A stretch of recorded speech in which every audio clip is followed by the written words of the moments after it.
work that you actually need to do instead of staying focused on, for example, highly technical contributions. So let's talk about what that work is and how to actually make time and space to do it. And I'm going to just share my slides here that I have for you and get us going with strategic work for the busy leaders. So making time for what matters when you actually most days don't really have time. So I'm Lena Reinhard. I'm very excited to be here today. And let's talk about how to be strategic. So how do you become more strategic as a leader? There's the first step, have a strategy. Step 2 is implement your strategy. And step 3 is profit. And that's really it. Thank you for having me today. Of course, that's not entirely what I'm here to talk about. I have a little bit more than just that. Even though, to be honest, until a few years ago, this is what most books and articles about strategy felt like to me. Relatively high-level abstract advice that wasn't really applicable and didn't seem like it really fit my busy work life as a leader and my day-to-day work, which was just packed with meetings and a lot of stakeholder alignments and discussions. And you may feel the same way about a lot of the leadership strategy advice that's out there. And it may even feel like strategy just isn't for you. You may not feel like you have the time for it, or it's your boss's job. But does this look like your pile of to-dos? Are you swimming in useless meetings? Are you trying to climb out of a pile of tactical work? Or are you aiming for a promotion? Does your team have trouble making sense of priorities? Or do they not understand the point of their work? Or are your teammates confused about direction? Or are they maybe trying to understand yet another round of changes that seemingly came out of nowhere? If you said yes to any of these questions, chances are that you too need strategy in your life. Many leaders that I work with have at least one or several of the challenges that I just mentioned, from senior or staff engineers to principals, engineering managers, VPs, as well as CTOs. So first of all, no matter what level you're at, I'll show you how strategic leadership can help you with those. The strategic leadership is a nebulous concept for many of us, and it's something that gets thrown around a lot, including in performance reviews. And I know for many of you, it's the season right now, and it often gets thrown around without much explanation as to what it actually means. And I promise you, this cat riding a unicorn with a rainbow landscape in the background is not the only explanation that I'll give you today. The fair warning, though, I will probably say strategic quite a lot. And if you manage to count how many times I use it, you get a special prize later. So let's talk about what strategic leadership actually is and get to the basics of this idea of being a strategic leader. And then we'll get to, in the next step, how to do this when you're very busy in your job.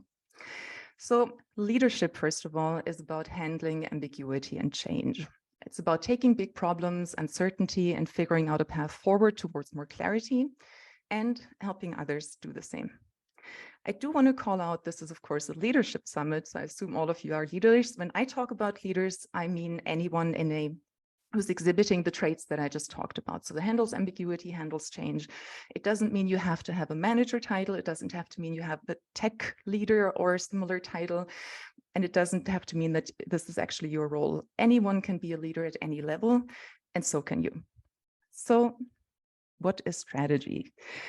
Strategy, torn apart, actually the favorite definition for it is from Wikipedia, and so let's use that one. It's about setting goals and priorities that can also include, for example, risks, challenges, and obstacles, determining your actions to achieve those goals and priorities, mobilizing limited resources, like, for example, the money you have, the skills you have in your organization, to then execute the actions.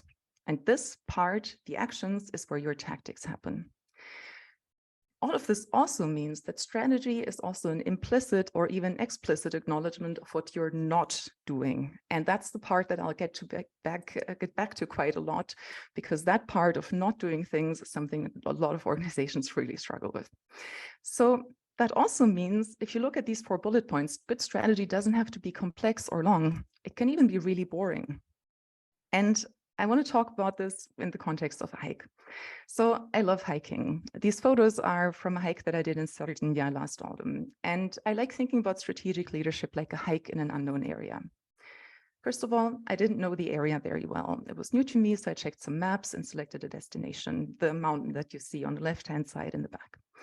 I created a route on a map, selected my gear, some hiking boots, a backpack, sunscreen, and then I took turns that would ultimately take me closer to that mountaintop. And you can kind of see my progression to the left, to the right-hand side in these photos.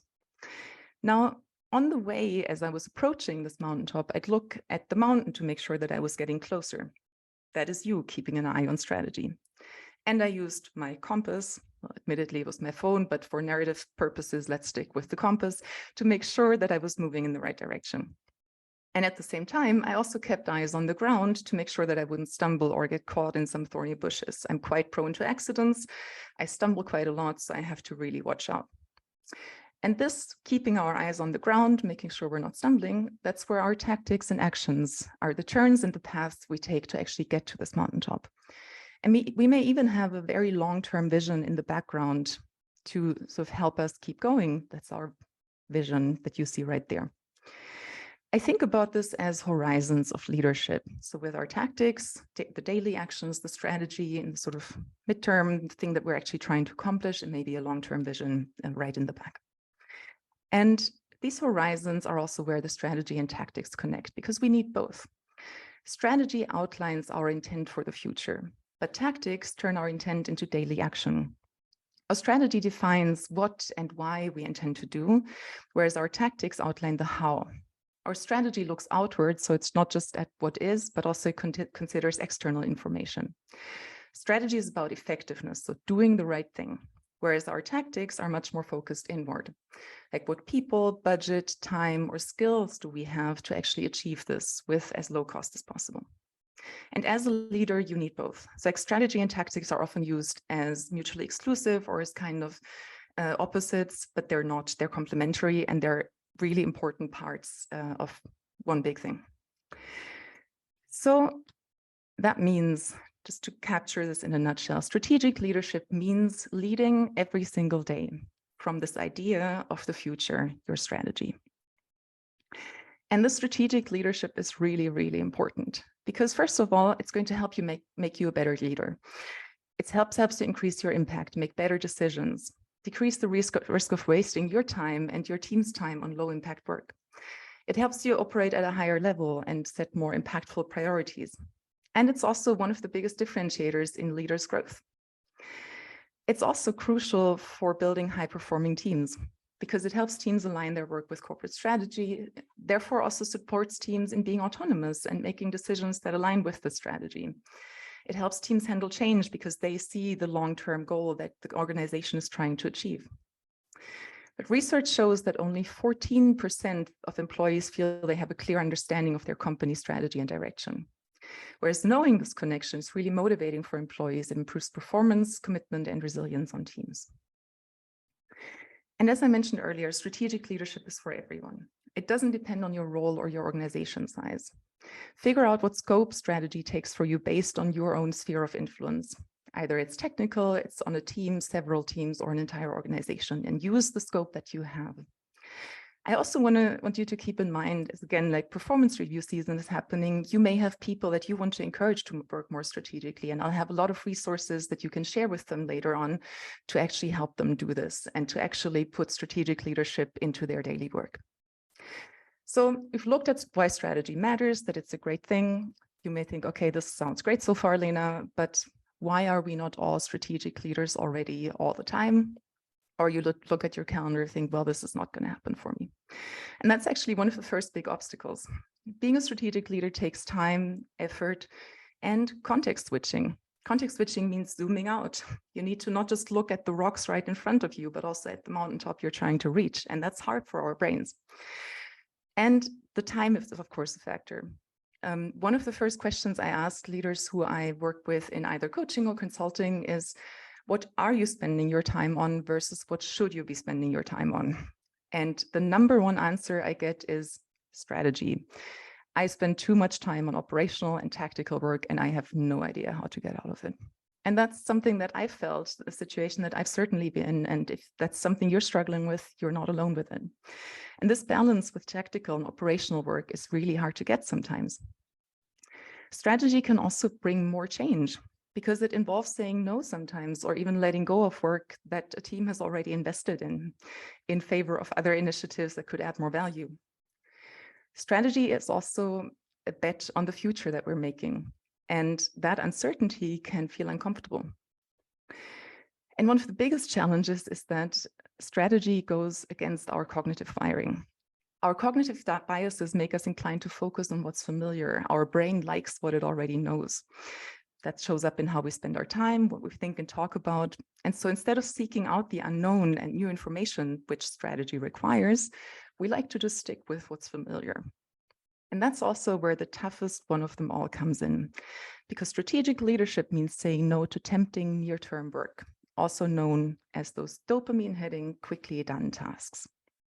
Did you ever dive into your emails or Slack or Teams only to realize hours later how much time has passed? Or that, oh, your next meeting's already starting and you actually haven't gotten anything done that you wanted to do? Well, that's dopamine. Whenever we solve urgent problems or complete tasks, we get a small hit of this neurotransmitter, and it helps us feel good. Dopamine is great, but these dopamine hits can get really tempting. And they're one of the reasons why so many of us get lost in urgent work, the emails, the to-do lists, the firefighting, or why sometimes you see CTOs involved in incident response when their team is already over 100 engineers and the CTO should probably be doing something else. But it's understandable because those are the things we all know. It's certain, familiar, and it brings quick gratification. This also means that unlike the tactical work that just shows up in your inbox, in your Slack, wherever you go, you will have to trick your brain into working on strategy, because strategic leadership means delaying gratification, and it can even feel bad initially. But do not delay to work on strategy, because strategic work is leadership hygiene. And most leaders who say that they don't have any time for strategy are usually the ones who need it the most. Now that we've talked about what strategic work is, that strategic leadership is for everyone, the distinction between looking at the path and taking turns right on the way that we're on, or on the path that we're on, but also looking at the mountaintop that we want to get to. Let's talk about how to actually do it, because I know that's what you're all here for, and that's also what I promised. So let's get to it. So leading strategically every day, how do you actually do it? What does it mean? So first of all, the foundation is having a strategy. That's actually where, if you remember the first slide, that one's not entirely wrong. So we start with a strategy that's documented. And if you don't know your company's team strategy yet, there are some things you can look for. The main sort of constraints are you look for a document that covers a longer term time horizon. Now, what longer term means will differ quite depending on what size, stage, and industry your organization is in. But as a rule of thumb, it should usually cover at least 6 to 12 months into the future. And it should ideally actually go into the future. So this should be a somewhat up-to-date document. Relevant artifacts to look for can be a document with the title strategy. That's an ideal scenario. It's a bit tough in some organizations. So if you can't find that, look for something like a roadmap, corporate goals, North Star metrics, investor pitch decks. And if you've never actually written a strategy, but you want to get started, I have a simple template linked for you under bit.ly/strategy time. That's the link that you can find on the bottom right of each slide for this talk. So we have a strategy now, but we're still not done with this talk, because strategic leadership isn't about the documents you write. And this one's really important. Strategy isn't about a document in a drawer or something that's buried deep in a Google Drive folder structure.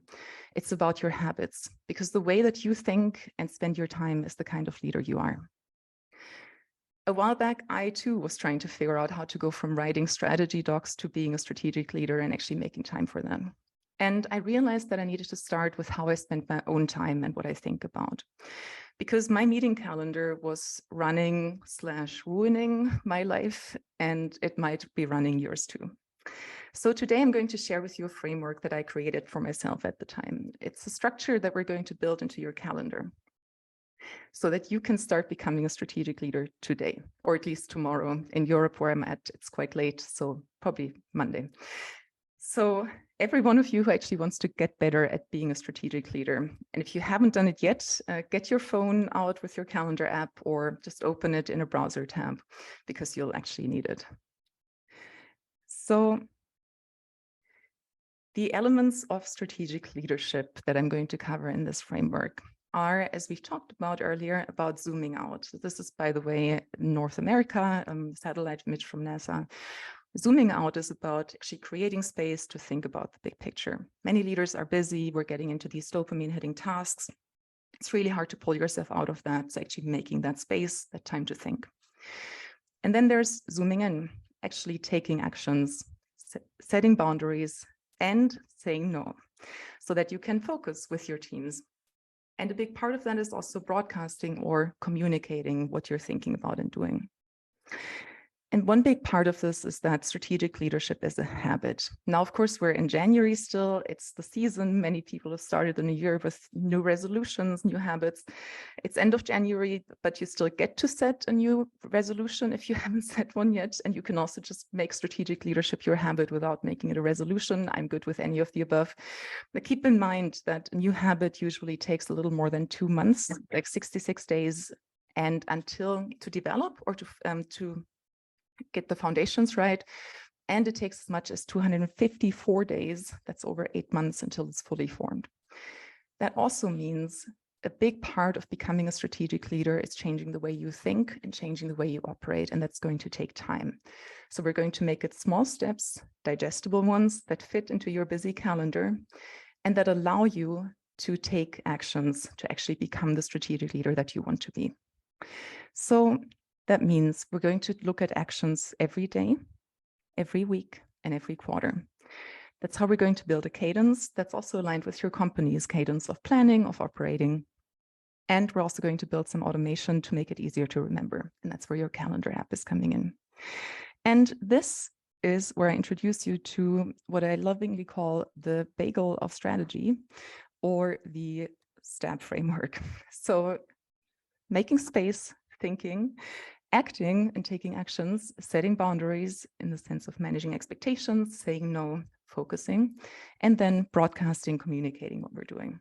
So I like describing it as taking a stab at the bagel of strategy every day. You can remember it in any way that you please.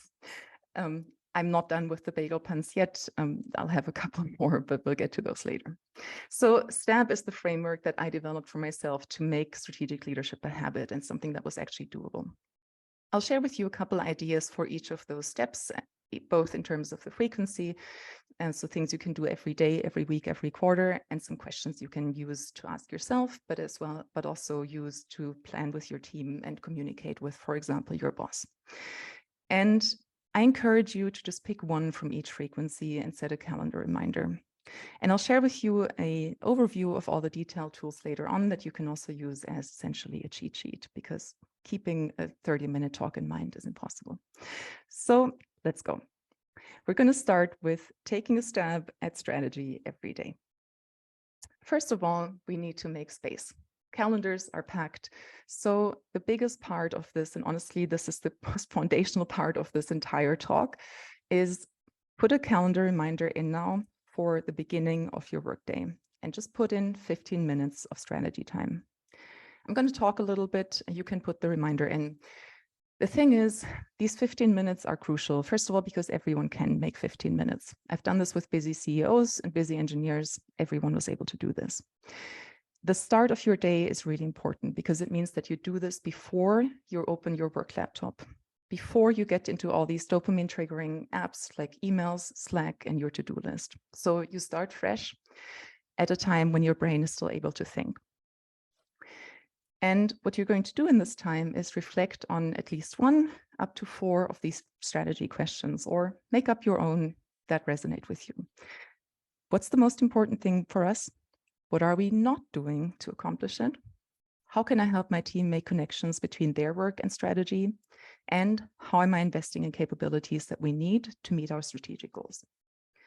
Repeat this daily, and over time, you will build 2 things. As you write this down, you'll develop a notebook or document of strategic thoughts, which you can refer to in the future, which is going to be a really valuable source. And you'll also develop a habit of thinking about strategy more, which will also start showing up in the rest of your day. So if you haven't done it yet, put the 15-minute block in your calendar, set the reminder, start your days with strategy. And if you're unsure about making this an event that repeats until the end of days, just make it a 4-week thing. Try it and see what happens.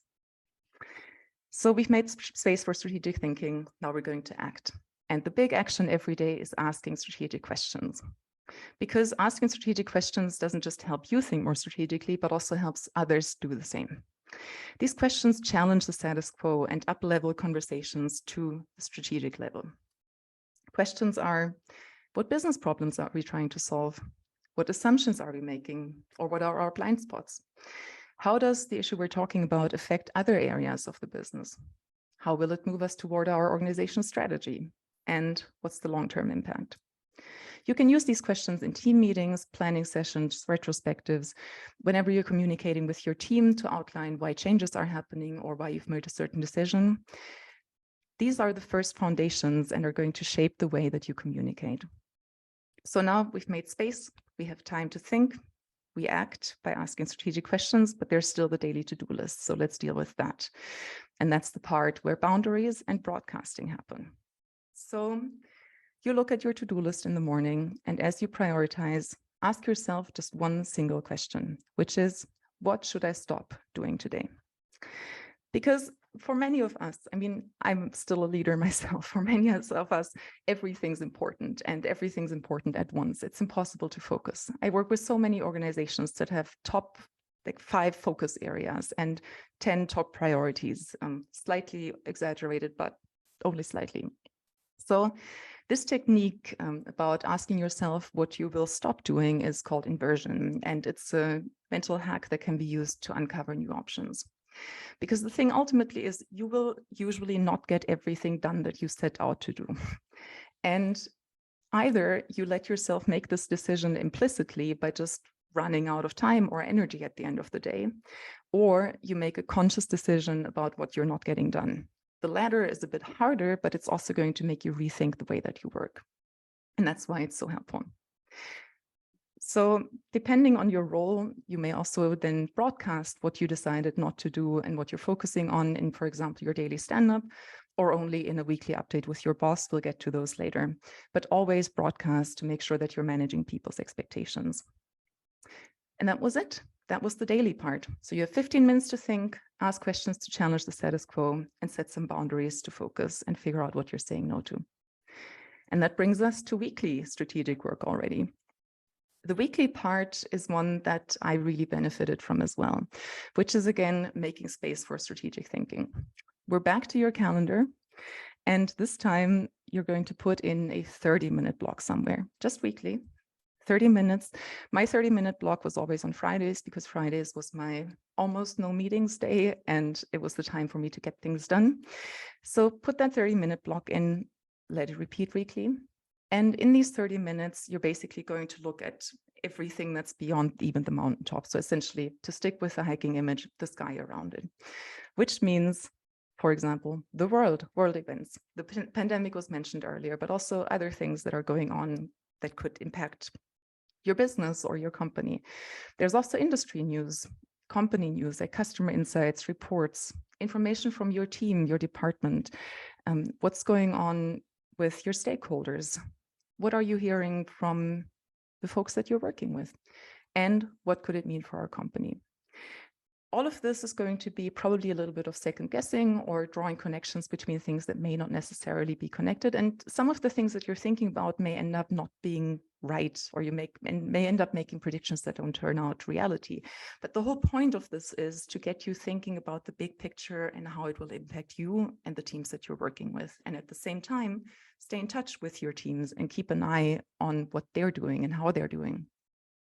So ultimately, it gives you an understanding where changes may occur, sharpen your instincts to spot changes earlier and trends earlier on, and sharpen your strategic thinking. So weekly, 30 minutes. And as earlier, you can use different questions, tailor them to what works for you, use different areas. If you already have some insight or sources of insight, make this your own. And again, every week we're going to act by making decisions strategically. The whole idea behind making decisions with a strategic perspective in mind is to look beyond your assumptions, consider big picture impacts, and then again, communicate to align. And the framework I'm using here is called second order thinking. And the whole idea is that essentially you write down your decision or think through your decision, the immediate trade-offs and the drawbacks. Then you look at those and think about the next level, future consequences of those benefits and drawbacks. And then one more level down, the further future consequences, benefits and drawbacks.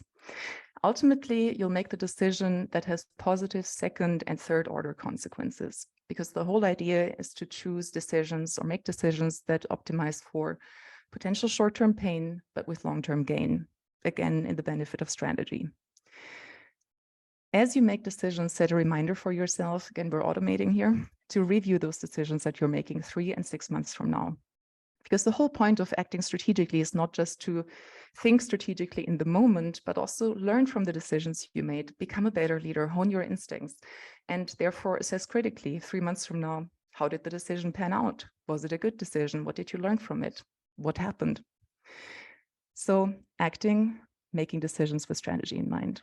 And then actively also connecting your team with strategy. Because telling a team that this is our document where the strategy sits, or this is our plan for the future, isn't just the entirety of the work.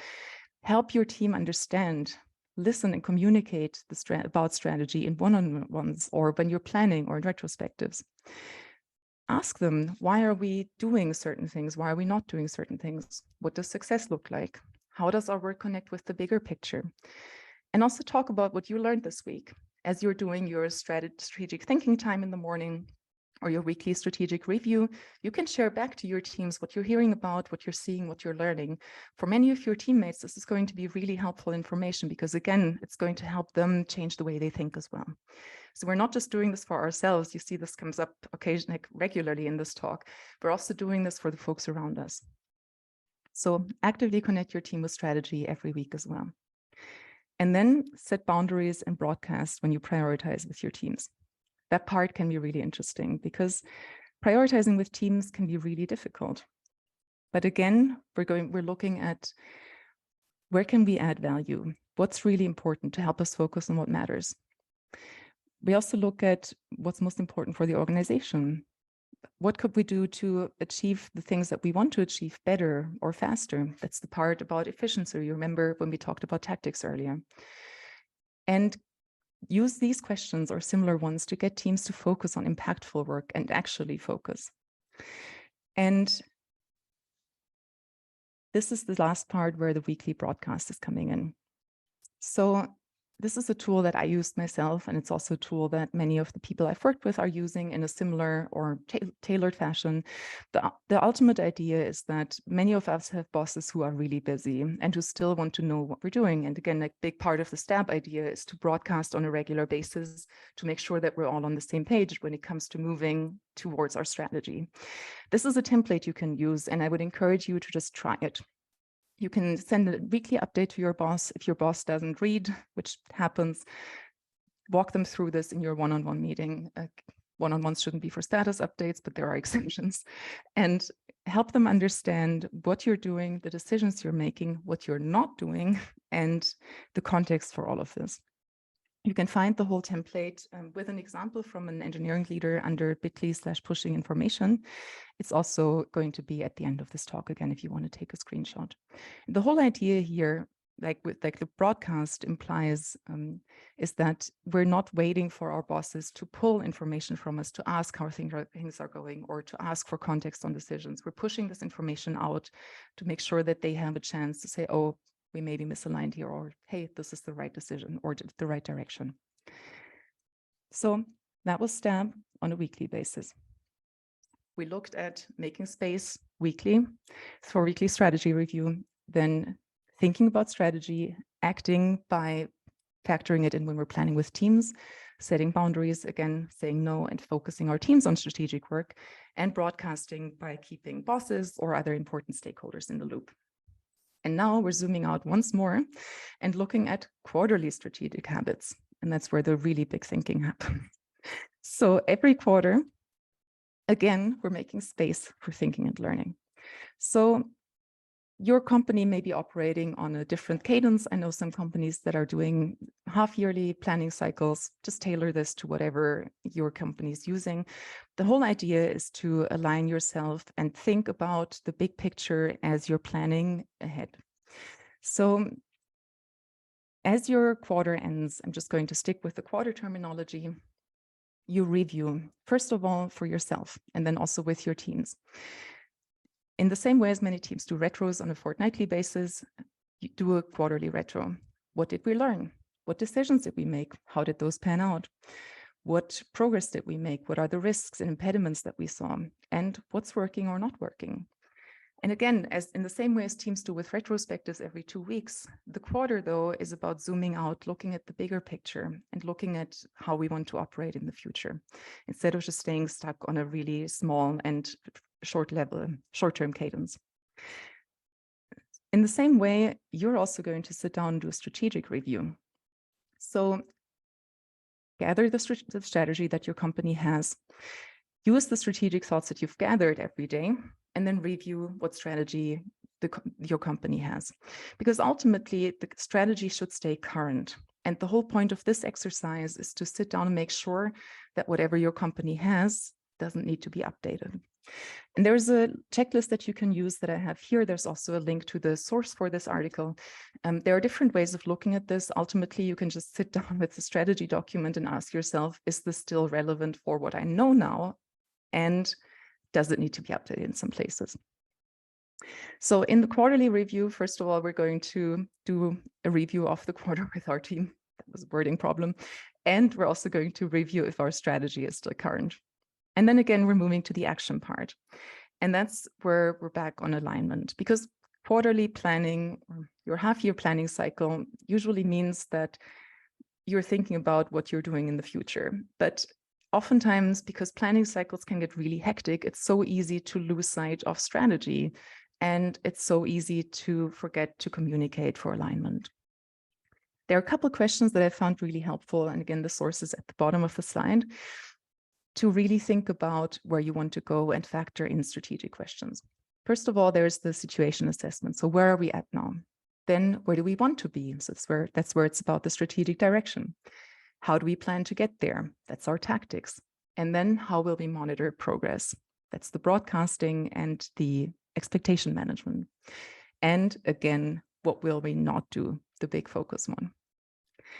And that's our quarter. So we review what lessons we've learned. We look at our strategy.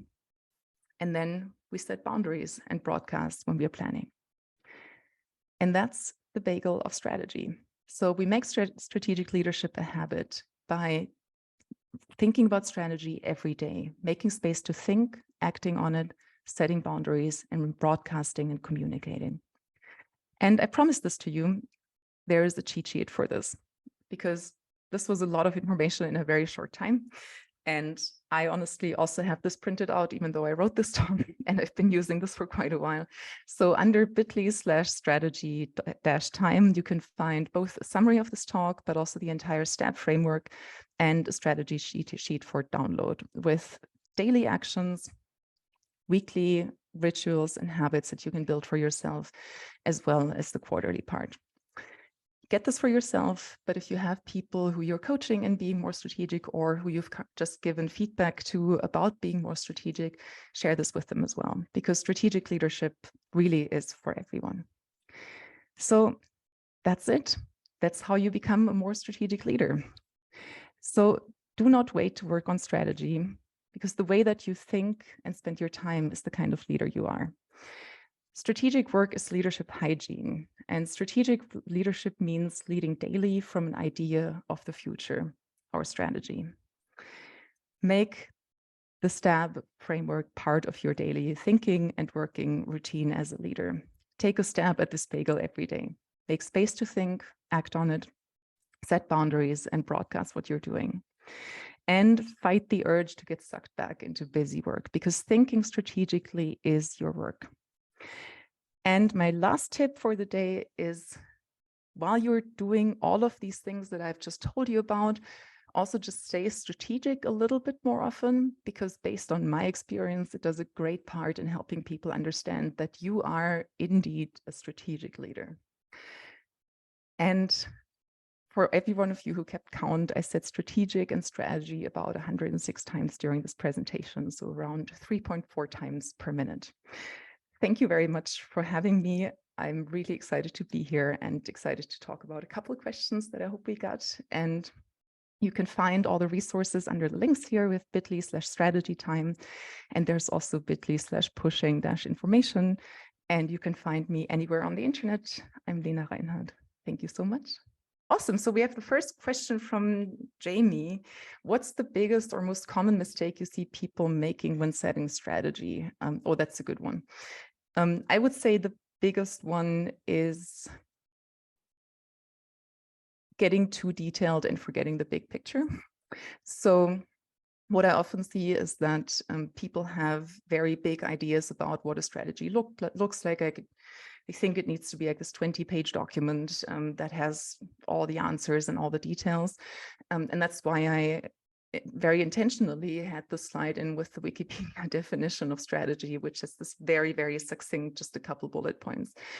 Good strategy can be exceptionally boring. One organization I recently worked with, we ultimately ended up setting the strategy that basically was about how their teams were going to be made up in the future. So we defined X number of engineers, designers, product managers, engineering manager. That was basically it. And that was a couple sentences, very, very short. There was a why and there was a what and a bit of a how for the tactics. But that was a strategy. And that strategy had huge implications, but it was exceptionally simple and short. And so basically, don't think you have to make this a huge thing or a big document, but I keep it simple, because ultimately the more people understand what you're saying in your strategy document, the better they'll be able to see the shape of the mountain and the better they'll be able to actually find the path to get there. So great question. Thank you, Jamie. I'll just move to the next point. Sorry about that. Figuring out the Q&A tool. The next question was from Eric. How do you identify the right balance between strategy and operations? I think either way is damaging at the middle management level. Also great question. I think middle management levels can be really tough with that. I do think ultimately most middle managers, and honestly that includes myself in the past, struggle with mostly being bogged down at the tactical level. Being too strategic is a challenge that I've rarely seen. I do think, of course, if you're basically losing touch with the actual challenges and experiences that your teams are having below you, that's a problem.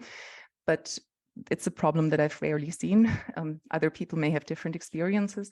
I would ultimately say, as long as you are spending time on strategy, like don't make it your job. It's not your only thing that you should be doing. And you feel like you can make that time, you have that time to think, you can align your teams on the strategy, and you are keeping up with how your teams are doing and feel like you actually have a grasp on that. That's probably the best way to find that balance. That's not very specific, because I also think it depends a lot on how many teams you're running, how big your organization is, what stage your organization is in. It's very different if you're in a Series A startup versus a corporation. But you should have a handle on both, and most middle managers tend to fall on the too much tactical and too much operational work. So keep an eye out for that. I hope that answered the question. Thank you, Eric. I'm just going to check and look at the chat. You can also put questions into the Q&A. I'm just going to scroll back in the chat and answer based on recency. So Holly asks, do you have any templates to train leadership on strategic thinking? Yes, I do. That's the one I had linked in the slides. I'm going to put the link into the chat again. The whole STABB framework is designed to help leaders think more strategically. The biggest part is really making it a habit and putting it into action on a regular basis, because that's the way that we train our brain to think differently. And that's also how we learn to operate differently over time. The next question from Abderrahman was, if you're juggling between 2 or 3 jobs which contain lots of strategic work, what advice do you have on this? That is a great question as well. I would say it sounds like it's a lot of context switching that's going to be involved in these different jobs and different roles. And that's probably going to be one of the biggest challenges. So figuring out how to either limit the context switching or how to distribute it is probably one of the biggest parts. So I would suggest, for example, scheduling time blocks for specific work on specific jobs, or there's a different cadence in which these jobs have the strategic work done, because ultimately the deep thinking and actually being able to get in the space for that is probably the biggest. So that would be my suggestion there. There's a question from Eric. That one we've covered already. I'm just scrolling a bit further. And that one we've answered as well. There's another question. Perfect. What is the best way to, and you can still add more questions. We have 4 minutes left and I'm trying to speak fast. And I can also answer questions asynchronously after. Another question from Eric. Thank you. What is the best way to build buy-in consensus to strategy? Yeah, that's a good one. I would say a big part is in designing strategy together wherever possible. Like, I've run a lot of product engineering teams. Everyone who works with product folks and engineering folks knows that the best way to get anything done is to have good relationships and communicate continuously. That's also one of the things that got me to this framework that I just talked about, because it ultimately means you're thinking about strategy on a regular basis. That also means that you're not just thinking about it either once a year as you sit down to write your strategy for the next year, or just as you're doing your quarterly planning, for example. It's like, basically, as you're thinking about it, talk to your stakeholders, talk to your boss, discuss, like, hey, here are the things I'm seeing, here are the things I'm learning. What are you thinking about? It's like, make it a continuous habit, not just to think about it yourself, but also talk with other people, with your partners and stakeholders. Because ultimately, it's going to mean that you're already both at least thinking about the same things, maybe not in consensus about everything, but that's also going to make ultimately developing a strategy in the sense of like writing a document much easier, because you've done all the pre-work. Thank you, Eric. One more question from Ariana. What are your tips for managing up when you're trying to steer the ship while finding boundaries and balance? Yeah, managing up is a, let's say, recurring, exciting topic for many of us. I did have this on a more practical level. I did have this template. I think we're going to send with the resources as well, for basically pushing communication and information to your boss on a regular basis. My biggest tip is really like communicate on a cadence. Again, we're automating as much as we can. One thing I've done quite a lot is a weekly email to my boss with very short and succinct information about what's going on, the risks, the things that they need to be aware of, the things I need from them. And having that cadence meant, first of all, that I had to sit down and think about this deliberately on a weekly basis, which is honestly a really important part of managing up, but then also meant that my boss had predictability and when and where they were going to get this information from me. I think at the same time, the other part is understanding your boss. So like know, or like whoever you're managing up, so like understand who they are, like what are the things that they are on their mind, what problems are they thinking about, what do they want, what motivates them, what do they absolutely hate. And again, I mentioned this earlier somewhat jokingly, but like, do they actually read emails? Because many people try to manage up and then ultimately find out that they're working for a boss who just doesn't read emails, and that happens, and that's okay. You just, you can work with that. You just have to know. It's like, understand your boss and then tailor your communication to that, in the sense of like, speak to the things that are on their mind, speak to the problems that they think are challenging, and speak to the strategy that you're pursuing. Because that's ultimately, I mean, situational leadership, first of all, but it also means that you're going to speak to the things that your boss cares about. And that's one of the biggest parts of managing up.